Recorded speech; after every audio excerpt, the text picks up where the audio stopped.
പെരുമ്പാവൂർ യാത്രീ നിവാസ് കോംപ്ലക്സിന് പിന്നിലെ ശുചിമുറി അപകടാവസ്ഥയിൽ. ഇതിനോട് ചേർന്നുള്ള കൽക്കെട്ട് ഇടിഞ്ഞു വീണ നിലയിലാണിപ്പോൾ. എന്നിട്ടും ബന്ധപ്പെട്ട അധികൃതരുടെ ഭാഗത്തു നിന്നുള്ള നടപടികൾ വൈകുന്നു.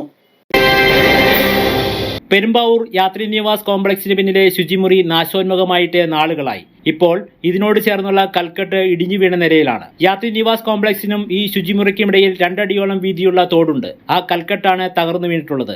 കൽക്കെട്ടിടിഞ്ഞ് യാത്രീ നിവാസ് ബിൽഡിംഗിലേക്ക് വീണുകിടക്കുന്ന അവസ്ഥയിലാണ്. മഴ കനത്താൽ തകർച്ച കൂടുതലാകും. യാത്രീ നിവാസ് കോംപ്ലക്സിന് കാലപ്പഴക്കം ഏറെയുണ്ട്. എന്നിട്ടും സത്വര നടപടികൾ എടുക്കാതെ ഇടിഞ്ഞ ഭാഗം നെറ്റ് ഉപയോഗിച്ച് മൂട്ടിയിട്ടിരിക്കുകയാണ് അധികൃതർ. യാത്രീ നിവാസ് ബിൽഡിങ്ങിന് മുകളിലാകട്ടെ പുല്ല് വളർന്ന് കാട് പോലെ ആയിരിക്കുന്നു.